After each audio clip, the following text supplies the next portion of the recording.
Joining us here on the Rich Eisen Show, a frequent guest host of this program, NFL Media Group's Tom Pelissero here on the Rich Eisen Show. What's up? How are you, Tom? You guys are having a blast over there Come today. on. It's good to hear. This is great. This is great. I mean, we've gone loopy covering ankles, man. Yeah, we have. Gone loopy. What's the injury report for this weekend? Anybody that's is Avonte Maddox back for it? Any concerns about Lane Johnson? What do you got for me on the injury front for Championship Sunday, Tom? It seems like Lane Johnson is going to drag his body through this no matter what. I mean, he did not look between plays like himself. He seemed fine when the game was actually going on, but he's playing with a serious injury right now. You know, the other ones, I know that Zach Taylor ruled out a couple of his offensive linemen again, Callahan and Jonah Williams for this weekend. That's going to be significant going up against the Chiefs. And you know, maybe the shocking part of this entire deal is the fact that Patrick Mahomes, according to the Chiefs, has fully participated, taken every rep that he normally would in practice despite a high ankle sprain. We know the history with Patrick Mahomes. He has played through a lot of different injuries, including a high ankle in the week 1 of 2019 that didn't stop him from throwing for 443 yards and 4 touchdowns a week later against the Raiders. He does some superhuman things, but you know, you just have to wonder, are you getting Mahomes at full tilt, or are you getting something like the Mahomes we saw in the Super Bowl a few years ago where you just knew he was trying to do a lot and the body wasn't able to answer the bell quite like it normally would? I don't think people are talking about the Bengals' offensive line against Frank Clark and Karlaftis and Chris Jones enough. So they're going to have once again some reparations to do up front, and I you know, that Bills front seven and what he can bring. Not the Chiefs. The Chiefs have a better front seven. I mean, we've seen that throughout the season. That's pretty big, Tom. No, absolutely. And the Chiefs are really disruptive. You know, they play that attacking style under Steve Spagnuolo. And I think that, you know, you're certainly going to see them try to exploit those weaknesses. I mean, it's amazing the job the Bengals did last week. Correct me if I'm wrong. I don't think they gave up a sack in that game with several guys who had started 0 or 1 games previously, you know, in the course of the season. You have to give credit. I know that there's been a lot of talk recently about the Bengals coaching staff and the job that guys like Lou Anarumo has done, which has been unbelievable, what he's done with that defense. And, you know, other than being a defensive coach, it's hard to imagine why he's not getting head coaching interviews right now. Brian Callahan, Zach Taylor with that offense. One of the key hires that Zach made, and he has not made that many staff changes. If you go back, he's never changed out his coordinators. He's made very few position coach changes, but one he made a couple of years ago was getting Frank Pollock in as the offensive line coach. And when you watch the job that they're doing with all those different combinations, it's fairly remarkable. And I'm sure that Frank and Zach and Brian will have a plan for how they're going to try to neutralize those guys. But make no mistake, you're right. They are a disruptive front for that Chiefs team. Tom Pelissero here on the Rich Eisen Show. Let's talk coaching fronts. Why Frank Reich? How did he land in Carolina? It's interesting, Rich, because when the Panthers set out on this, and you could see it just based on their interview slips, they clearly were focused on, can we get the next Sean McVay? Can we get the next Matt LaFleur, the next up-and-coming offensive coach, somebody who's really smart, fix the quarterback, fix the offense, and go from there. And certainly there was a high degree of interest in the Lions offensive coordinator, Ben Johnson. Ben was supposed to be on a plane, I want to say it was last Thursday at 6 a.m., and he called David Tepper or Scott Fitter, or one of those guys, at like 6 o'clock the night before, and called the other teams too and just said, I'm not ready. I'm not going to be able to do it. I got to go back to Detroit. I want to be there. We're building something special. There were some family dynamics to that too. But really that was a pivot in the Panthers' plans. Then, you know, they spent time trying to figure out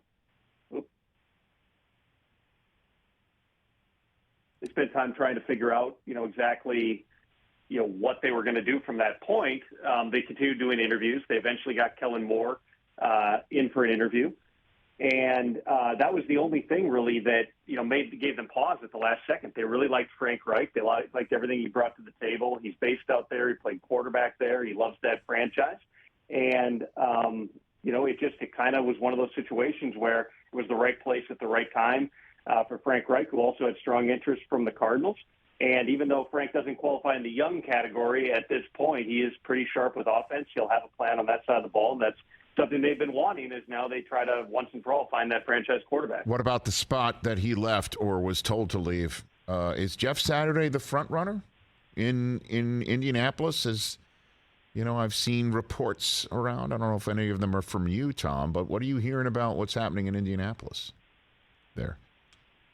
Jeff Saturday is a candidate, always has been a candidate for that job. Jim Irsay likes him a lot and wanted to see him get a fair shake through the interview process. I would say, Rich, I would be surprised if Jeff Saturday ends up being the head coach of the Indianapolis Colts. They're bringing through some really good coaches this week. Ejiro Evero had an interview yesterday that went for something like 12 or 14 hours. The Broncos defensive coordinator, who's really impressed everybody, all these other teams that he's spoken with through the process. They got Raheem Morris there today. They got Wink Martindale tomorrow, who took the place of Dan Quinn in that slot. And they still might bring back some more candidates, guys like Eric Bieniemy, Brian Callahan, Shane Steichen, who are currently in the playoffs and can't have a second interview until next week. This could easily go into next week. It's the most thorough search being run by anyone. You never say never because, again, Jim Irsay just has a high degree of belief in what Jeff Saturday can be. But do I anticipate Jeff Saturday being the coach? Do I believe that he is the front runner? I would say not as of now. Tom Pelissero, NFL Network insider here on the Rich Eisen Show. You mentioned Dan Quinn's spot or slot interviewing with the Colts was taken up by Wink Martindale. Why did Dan Quinn tap out of this for a second straight year to go back to Dallas? I think you had two different situations, Rich. Last year when Dan pulled back, it was after the Broncos had hired Nathaniel Hackett. And I want to say he might have been in Chicago when they were hiring Matt Eberflus, who was around that same time. And Dan just kind of got to that point where he just didn't want to move forward. This year, he was a strong candidate. I mean, there's a real chance, Rich, that Dan Quinn would have been the coach for the Arizona Cardinals. And if he did not get locked up by the Cardinals by today, there would have been a real chance, I believe, that he would have been the head coach of the Indianapolis Colts. So this was not a case where Dan Quinn looked around and realized he wasn't going to get a job. Dan Quinn looked around and realized he probably was going to get a job, and he had to weigh out some of the historical challenges in a place like Arizona and some of the questions about the Colts process, knowing that, you know, they were interviewing a ton of people for the job, and also thinking about what he had back in Dallas. He really loves, and his wife loves that area. He loves the Cowboys. He wants to be a part of that. I mean, I was told, you know, he went in to see Mike McCarthy yesterday and delivered the news to him, and they, you know, hugged it out, had a big bro hug, and were celebrating it. I mean, they really have a good thing going, and Quinn's, you know, really been a big part of building that culture on the defensive side. Now, Jerry and Steven also have a high degree of closing power that they tend to exert. I'm not aware of any contractual changes for Dan Quinn this time around, but safe to say they make Dan Quinn feel real loved. And when it was, you know, put up against, quite frankly, an Indianapolis job where you don't know who the quarterback is going to be and you don't know exactly what direction that process is going to go. And in Arizona, you got questions about the quarterback there as well, including the fact that Kyler Murray's, in all likelihood, not going to be ready for the start of next season. It was that in totality, but it really boiled down to, Rich, he loves Dallas.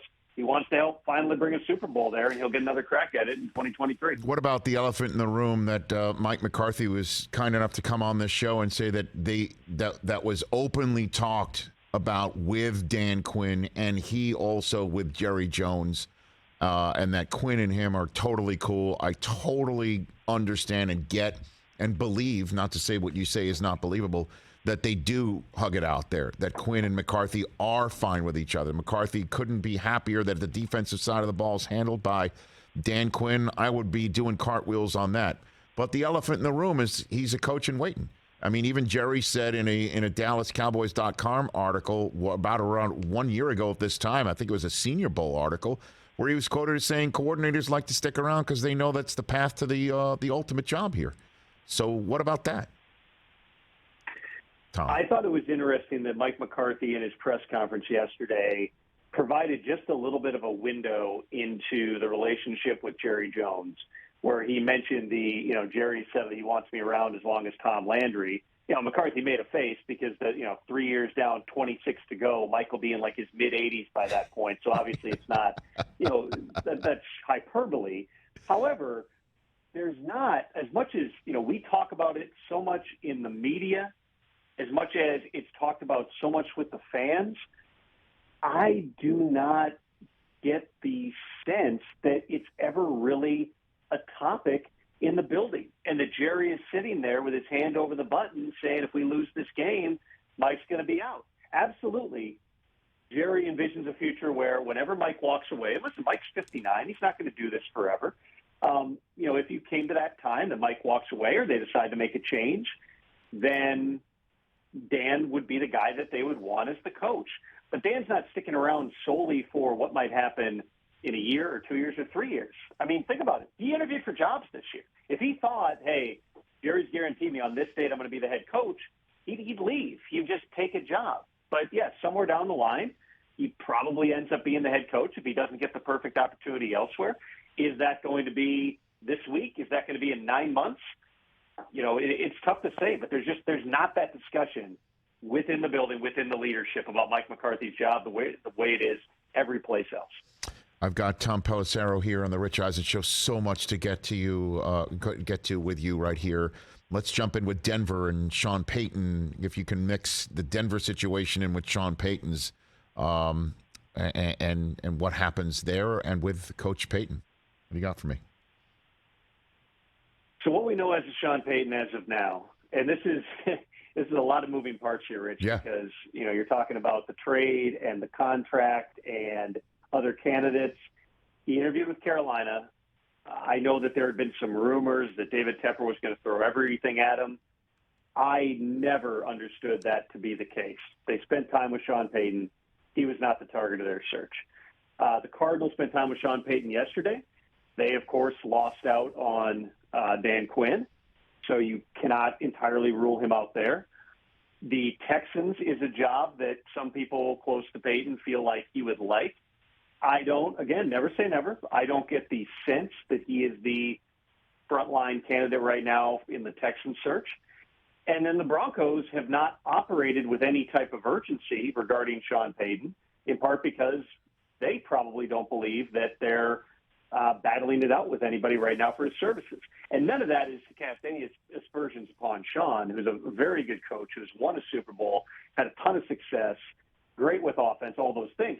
But you've got to remember, you're talking about he wants, based upon all indications, all reports, a sizable amount of money to take a coaching job. And the Saints, as much as Sean has said, well, mid-first round pick, what teams have heard from Mickey Loomis is we want what John Gruden fetched. We want what Bill Parcells fetched. We want, 2 first-round picks or something up in that neighborhood. That's a lot. And if you're a team that's got needs, does Sean think that this is all going to line up and it makes sense for him too? So, again, never say never until all these jobs are filled. I will believe, Rich, when the last job is filled and when nobody makes an aftershock change like last year when Sean stepped down and Bruce Arians stepped down and all hell broke loose in March and April, I will believe that Sean is not coaching the NFL in 2023 only then. But as of right now, there's not movement toward a spot. But, keep an eye on a place like Arizona that just had their plans change. All right, so DeMeco Ryans lands where, right? We all assume that he's going to get a gig, but I guess we should never assume anything with the NFL coaching searches. But what about him? Where's he a front runner? I know that he is certainly a frontline candidate for the Texans as well as for the Broncos, the two teams that got to interview him. The Broncos spent time with him a week ago out in California. They really liked him. And the Texans also got a chance to spend time with him as well. Now, remember, those teams cannot do second interviews until next week. But any time that you have a coach that is in demand by multiple teams, even though they are still playing, it is certainly a possibility that something can get done anytime. And so What I am trying to say to you is I think that there is a realistic chance that DeMeco Ryans has a head coaching job somewhere before the playoffs are over. He is absolutely one of the top candidates for multiple teams. I would lean right now toward Houston. There's a lot of history there. There are family ties for him there. A place he would like to be. There are a lot of resources as well. But keep an eye on this in the coming days and hours and minutes here, Rich. Last one for you, Tom Pelissero. The Jets hire Nathaniel Hackett as their offensive coordinator. Woody Johnson came out and said a couple of weeks ago that he's willing to spend whatever it takes for a game-changing player. And so those two things add up to 12 in Green Bay for a lot of Jets fans. What's the scoop? Aaron Rodgers to the Jets, is that in the realm of reality? What do you think? It's definitely in the realm of reality here because there's different scenarios where Aaron Rodgers, he holds the cards here. He's due $60 million, fully guaranteed. A large chunk of that is a $58 million option bonus that's fully payable by September 30th, I believe. He can, in essence, say, I would like to move on. And the Packers, based upon the conversations they've had, have made, if not in writing, a commitment that if he wants to go someplace else, they will work with him on a trade. They also have obviously made a commitment to Jordan Love. They've developed him. He has gotten on the field. And, showed this year, albeit in limited action, I believe it was in Philadelphia where he played well and kind of showed what he can do. The Packers at this point, even though, based on my understanding, they would like Aaron Rodgers to be back, they would like him to be their quarterback, but if he's ready to move on, they are also ready to, examine their options, and they have the next plan ready to go. Meanwhile, Rich, if you notice that I was talking really slowly on the DeMeco Ryans topic a moment ago, it's because I was buying time until Rappaport tweeted what he just did from the two of us here, which is that DeMeco Ryans has emerged as a top candidate for the Texans. He's expected to meet with Houston at some point next week after the game. There's mutual interest, and if all goes well, he could be their next head coach. So that is the Texans' target, is DeMeco Ryans. The Broncos have also been targeting DeMeco Ryans. This is going to be very interesting heading into next week, but it certainly sounds like everything is lining up for DeMeco Ryans to be the Texans head coach. Okay, that's terrific, and I appreciate you breaking news here on the show, but Aaron Rodgers to the Jets, really? Would he consider that? I mean, really? Really?